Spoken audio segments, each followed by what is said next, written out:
اور ایک ہے خلق. خلق میں always time is involved.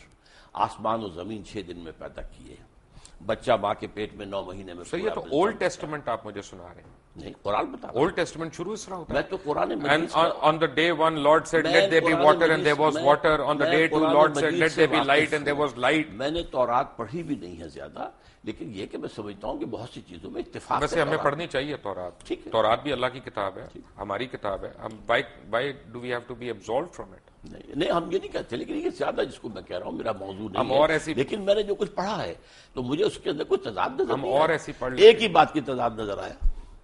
Bible کہتی ہے کہ اللہ نے 6 دن میں کائنات بنائی, 7ویں دن آرام کیا. قرآن کہتا نہیں, وما مسنا من لغوب ولقد خلقنا السماوات والارض وما بینہما فی 6 ایام وما مسنا من لغوب. ہم نے 6 ہی دنوں میں آسمان و زمین کو پیدا کیا, لیکن ہمیں کوئی تکان نہیں ہوئی کہ آرام کی ضرورت. رائٹ. تو بریک پہ جانے سے پہلے ایک چھوٹا سا سوال. تو یہ بھی طے پا گیا کہ آدم علیہ السلام پیغمبر نہیں تھے. جس نے کہہ دیا آپ سے؟ کہاں پہ؟ میں نے تو کہا, سورہ آل عمران کی آیت کا حوالہ آپ کو دے رہا ہوں. ان اللہ اصطفیٰ آدم و نوحا و آل ابراہیم و آل عمران علی العالمین. یہ تمام سلسلے جو انبیاء کے ہیں ان میں سب سے پہلے نام آدم کا ہے. آدم کا ہے, لیکن آدم وہ اس مخلوق میں سے ایک شخص چنا گیا, پھر اس کے بعد ان کی اولاد ہونی تھی, زمین پہ بھیجے گئے. رائٹ. ڈاکٹر اسرار احمد صاحب ہمارے درمیان بیٹھے ہیں. وی کم بیک ٹو ہم after break. Take a break.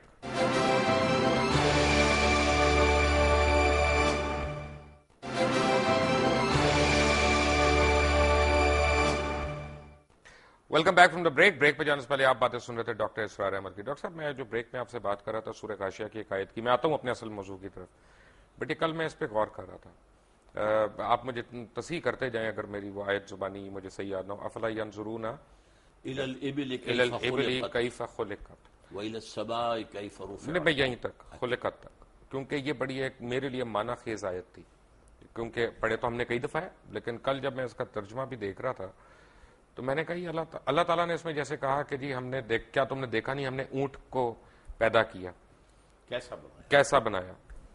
تو اونٹ کو پیدا کرنے کا میں نے کہا اللہ تعالیٰ نے کیوں تشبیہ دی ہے؟ اس لیے دی ہے کہ عرب جو ہے وہ جس چیز سے واقف تھا اور جس سے دن رات اس کا واسطہ تھا, اس کے اندر جو حکمت تخلیق ہے اللہ کی, صحرا کا جہاز اسے کہتے ہیں. ایک ہفتے پانی اسے نہ ملے اسے پرواہ نہیں ہے, کھانے کو نہ ملے اسے پرواہ نہیں ہے. پھر وہ جو ہے اس کی اتنی اونچی گردن کر دی گئی ہے کہ کیکر کا درخت کوئی ہو سامنے اس کو تو اس سے اپنا ناشتہ کر لیتا ہے.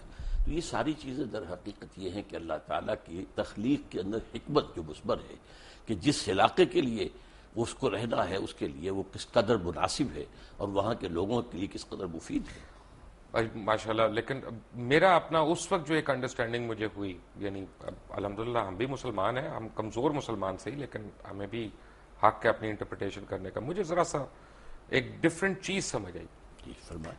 کیوں میں نے یہ سوچا کہ اونٹ کھاتا کیا, تو اونٹ وہی کانٹے بھی کھاتا ہے, گھاس بھی کھاتا ہے, نباتات کھاتا ہے. گائے کیا کھاتی ہے؟ گائے بھی سب کچھ وہی کھاتی ہے جو اونٹ کھاتا ہے. بیسیکلی تو گھاس پھوس اور یہ پتے وتے اپنا اسی طرح کی چیز. تو اس مناسبت سے اونٹ کو تو جنگل میں رہنا چاہیے, یا جس وقت وہ نخلستان میں آئے وہ وہیں پہ بیٹھ جائے اور وہ آگے جائے نہ. لیکن مجھے یہ لگا کہ اللہ تعالیٰ ہمیں یہ بتا رہا ہے کہ دیکھو اونٹ جیسے حجم والے جانور کو, جس میں اتنی طاقت بھی ہے, دانائی بھی ہے, اور وہ یعنی وہ زیرک قسم کا جانور ہے, وہ کوئی معصوم سا بے کھوتا جانور نہیں ہے بیسیکلی, کہ وہ بھی اپنی مرضی بھی زیرک ہوتا ہے جی اپنی مرضی سے زندگی نہیں گزار سکتا. اونٹ کو بھی وہ کرنا جو ہم اس کو کہہ رہے ہیں, حالانکہ اللہ نے اس کے لیے طے کیا, اور اللہ نے اس کو اس کے ماحول کے مطابق باڈی دی ہے, اس کی فزیولوجی ایسی دی ہے کہ جو اس ماحول کے اندر, اس کو پاؤں ایسے دیے ہیں جو ریت میں دھنستے نہیں ہیں, اتنے چوڑے. اس نہیں, میں اس کی غذا کے اعتبار سے کہتا, دودھ بھی دینا ہے, میمل ہے نا بیسیکلی ایک قسم, جس کی قربانی بھی جائز ہے. گائے میں اور اونٹ میں ان کی غذا میں فرق کوئی نہیں, لیکن ان کے رہن سہن نہیں, وہ تو ایکلیمیٹائز ہو کے ہوتا ہے نا, وہ نباتات ہی ہے نا, وہ تو سیلولوز وہی بنتا ہے نا جا کے, اس کے پیٹ میں جا کے وہی سیلولوز بنتا ہے. آپ تو ماشاءاللہ میڈیکل ڈاکٹر بھی ہیں. وہ تو میرے اور آپ کے پیٹ میں ہی بنتا ہے. رائٹ. ڈاکٹر صاحب میرے پیٹ میں تو پتہ نہیں کیا کیا بنتا ہے, اس کے بعد دوائیاں کھانی پڑتی ہیں. تو اچھا, تو طے یہ پایا کہ یہ سورہ مائدہ کی ایک آیت میں نے نکالی ہوئی, اور یہ میں اس کا ترجمہ پڑھ دوں اپنے ناظرین کے لیے کہ ان پر آدم کے 2 بیٹوں کی پیش گوئی یعنی جو اللہ تعالیٰ نے آدم علیہ السلام کے 2 بیٹوں کی پیش گوئی کی، ان کا نام نہیں آیا، حابیل اور قابیل نام نہیں آیا. پیش گوئی کا لفظ نہیں، پیش گوئی نہیں، یہ وہ تو اس نے تشریح اوپر لکھی تو میں اس کا پہلے پڑھ گیا تھا. یعنی جو حابیل اور قابیل کا نام نہیں آیا، ٹھیک ہے نا، کہیں پہ 2 بیٹوں کا ان کا بتایا گیا. اب سوال یہ ہے، کیونکہ جب آپ نے یہ کہہ دیا نا کہ کافی پتہ نہیں ہزاروں سینکڑوں لاکھوں اللہ تعالیٰ نے انسان ایک ساتھ تیار کیے، ایک ساتھ پیدا کیے کن فیکون کہہ کے، تو پھر مجھے ٹھیس پہنچی ہے. اس کا مطلب ہے کہ انسیسٹ نہیں ہوا کہیں پہ، کیونکہ جو ایک عام تاثر ہم لوگ لیتے ہیں کہ حابیل نے ایک بہن سے شادی کی، قابیل نے دوسری بہن سے شادی کی، تو یہ غیر اسلامی ہے. اس کی تو کیونکہ اس وقت مخلوق اتنی زیادہ تھی تو انہوں نے دوسروں سے کی. پہلی بات تو یہ ہے کہ یہ بات قرآن میں نہیں ہے، البتہ احادیث میں ہے. اور ظاہر بات ہے کہ یہ انسیسٹ کب جا کے حرام قرار دیا گیا، اور جب تک حرام نہیں قرار دیا گیا اس وقت تک اللہ کی طرف سے جائز تھا تو ٹھیک تھا. ویسے یہ جان لیجئے کہ جو میں نے کہا تھا کہ ایک پوری سپیشیز تیار کی گئی ہے، اس میں سے ایک پرسن آدم ہے، اس کے بعد نسل آدم کی چلیے، باقی سپیشیز پوری جو ہے ختم ہو گئی. ٹھیک ہے، جیسے ڈینوسارس ختم ہو گئے، وہ سپیشیز ختم ہو گئی، ان کی اب نسل میں اب ظاہر بات ہے کہ اس میں بیٹا بیٹی ہو رہے ہیں، اب اس کو آگے کیسے چلنا ہوگا. بالکل صحیح کہہ رہے ہیں. تو یہ ایک ایکسیپشن ہے. ڈاکٹر صاحب، پہلے نبی پہلے پیغمبر سے ہم پہلے قبلے پہ آ جاتے ہیں.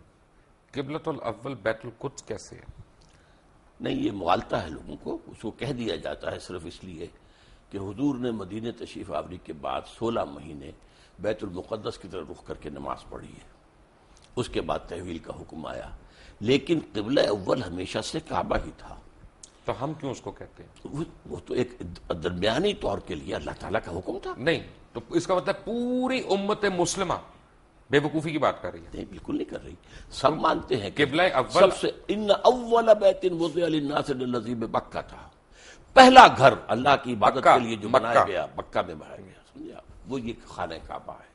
مکہ بکہ ایک سیم ورڈ ہے یہ، سمجھے آپ. تو اولا بیت وضع للناس الذی ببکہ، اور یہ آدم کی جو یہ سورہ آل عمران کی 3ری آیت ہے. نہیں، تیسری تو خیر نہیں، تیسری نہیں، غلط کہہ رہے ہیں آپ. نہیں، آیت نمبر 96 ہے، سوری 96، مائی مسٹیک. میں نے وہ لکھا تو مجھے پورا یاد نہیں ہے آیت نمبر، لیکن یہ کہ ان اول بیت، اصل میں اس کے بعد ویسے بھی اصل جو تاریخ ہے وہ یہ کہ حضرت آدم نے بنایا تھا، اس کے بعد طوفان کی زد میں آ کر یہ ختم ہو گیا تھا، صرف بنیادیں رہ گئی تھی. پھر حضرت ابراہیم کو اللہ نے وہ بنیادوں کا جو ہے علم دیا، وہاں سے آپ نے اور اسماعیل نے اس کی تعبیر کی ہے.